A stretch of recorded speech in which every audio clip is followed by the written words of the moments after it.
Hi, I'm Robin Tudor and I'm the founder of Empowered Total Health. And the topic for this week's weekly update is stuffing food into a hole that isn't food shaped. Got your attention? Here's the context. A couple of weeks ago, a member of a Facebook support group that I belong to, which is a group for people who are following a healthy plant-based diet, posted to ask the other members what she should eat when she's craving a sweet treat. This, by the way, is a question that a lot of my clients ask me. Most of the members who responded to the post suggested nutritious swaps for junky treats such as dates or frozen banana and ice cream or bliss balls. My response was rather different. I asked her to consider what she really needs in that moment when she's feeling the craving, because what she really needs almost certainly isn't food. And when we try to use food, even nutritious food, to fill a hole that isn't food shaped, we reinforce a pattern of behaviour that's potentially destructive to both our physical health and our psychological health. Let's take physical health first. Trading healthy treats for the fatty, sugary rubbish that you usually eat to quell a craving will almost certainly result in some degree of health improvement. But overeating is still overeating, whether you're overeating on dried fruit and cashews or overeating on chocolate and donuts.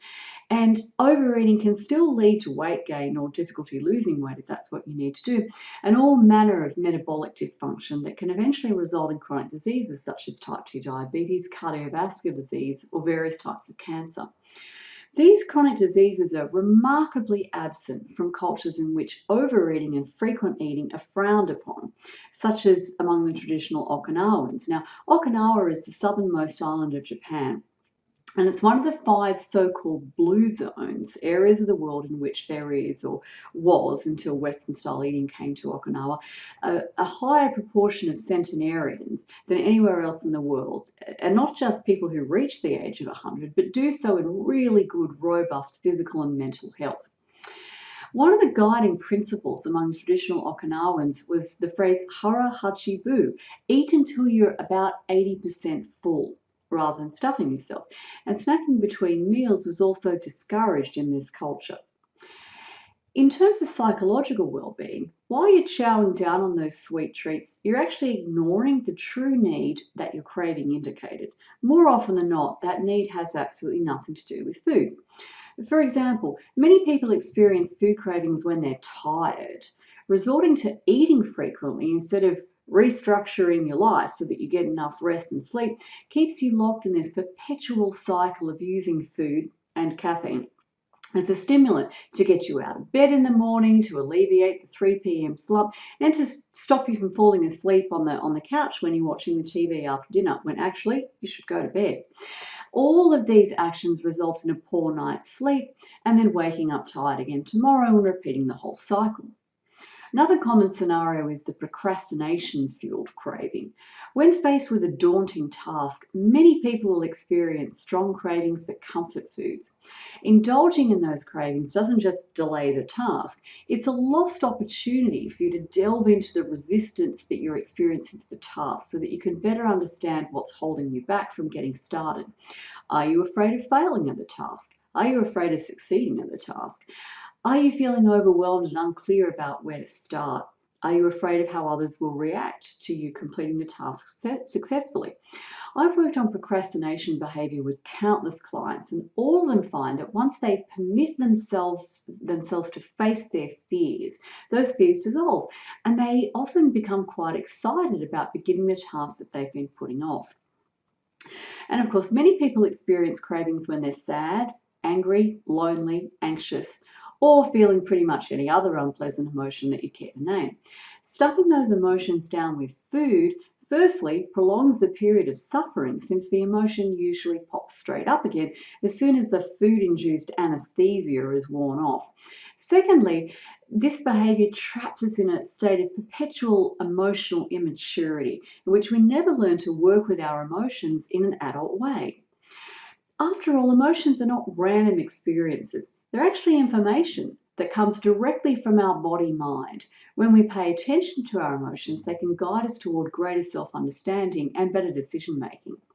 Let me give you an example. I have a client, I'm going to call her Tanya, that's not her real name, but she's the perfect example of this. Tanya came to me for help with weight loss. It soon became clear as I spoke to her that her problem wasn't that she didn't know what she ought to be eating to lose weight. She was pretty clear on that.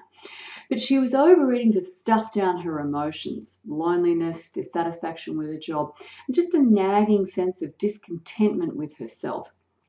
Like most of us, Tanya's upbringing hadn't equipped her with an emotional toolbox that would enable her to handle these distressing emotions when they came up, so she used food to try to blunt them, to push them down.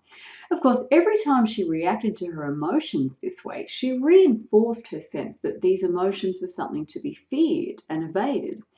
Quite naturally, since her feelings were trying to send her a message which she refused to listen to, the feelings had got progressively stronger and more intrusive to the point where they were triggering food cravings night and day.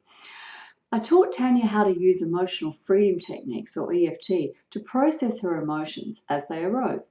This progressively lowered her fear of her own emotions so that she could tolerate them when they popped up, rather than feeling compelled to blot them out with food.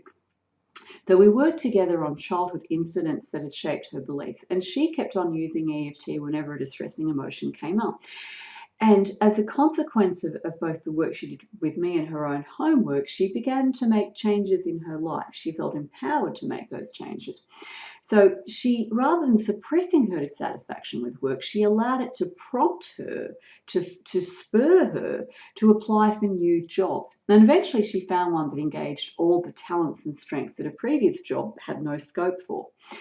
When that old familiar feeling of loneliness surfaced, instead of stuffing it down with food, she allowed it to prompt her to reach out to friends and work colleagues, and found that they were actually keen to spend more time with her. So she wasn't lonely anymore. Her emotions became powerful guides to action instead of feared experience that she was compelled to suppress with food. I think it's fair to say that as a society, we're obsessed with food and eating. Cooking shows dominate the TV programming, and food ads dominate the advertising space. People's Instagram and Facebook feeds are overflowing with food porn, and every human celebration and commiseration, from christenings to wakes, revolves around food. It's the supreme irony that in industrialised societies like Australia, where efficient agricultural production has liberated most of us from the burden of having to spend every day working hard to secure enough food to eat, which is what our gatherer-hunter ancestors had to do. Their whole lives were dominated by the effort required to get enough food to avoid starvation. So we've been liberated from that, but many people feel enslaved by their addictive food cravings. I found EFT, or emotional freedom technique, a really powerful tool for setting us free from that enslavement. The other more recent discovery that I've made in terms of liberating people from food cravings is actually intermittent fasting. And I'll cover that more in next week's weekly update. In the meantime, if food cravings or other elements of your relationship with food are getting you down or standing in the way of you being the healthiest version of yourself that you could be, I'd love to hear from you. You can visit my website, empowertotalhealth.com.au, and just click on the link that says Work with Robin. And I will catch up with you for next week's weekly update.